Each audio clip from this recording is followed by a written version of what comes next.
My name is Joshua Young, and I work here at the MoMA in the AV department. So what does that mean, right? You see AV in the museum, you've probably seen projectors, right? You've seen televisions. A large part of what I do is I walk around and I turn stuff off and on. And within turning stuff off and on, I walk the halls day in and day out.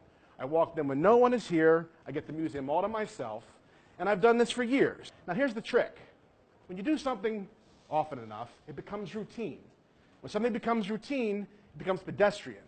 So even though I'm surrounded by all this art, over time, I get desensitized to it, right? You do something long enough, no matter what it is, it's easy for it to become pedestrian. Now that's not to say, I'm not going to walk around and if I see something that's interesting or exciting, it's not going to, I'm not going to let it not affect me. I'll take it in, but rarely will something sort of, make me pause.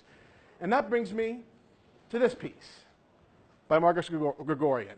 I was doing my usual duties, walking around, and suddenly I catch this piece, and it captured my imagination. Now let's think about that phrase, captured my imagination.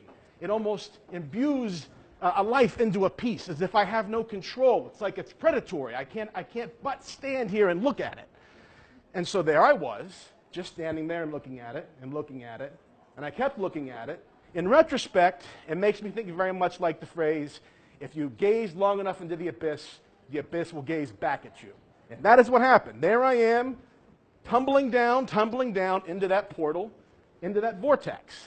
So much so, I had no track of how much time I'd been there. I had to reel myself back in. I had to reel myself back to reality. And the way I was able to do that is with a phrase, an expression someone once taught me years ago. Of everything, ask, what is it that you see, and how does it make you feel?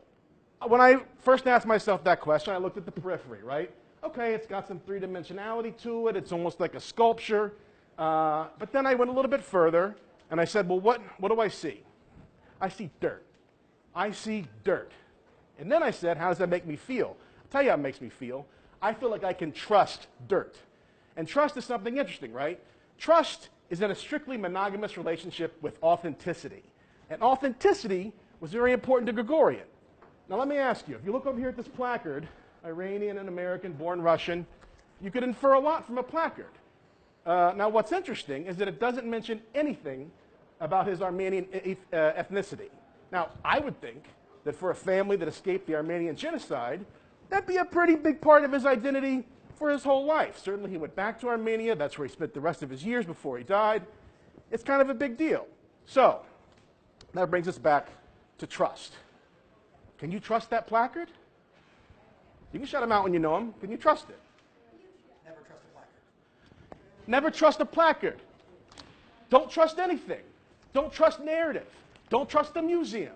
Don't trust anything unless you feel you can trust it. Deep down, find what you can trust. Know what you can trust. Me, I feel like I can trust the dirt. I feel like I can trust something I feel comfortable in. Down, base, I can trust the dirt. That's what I have learned from this painting. Any questions?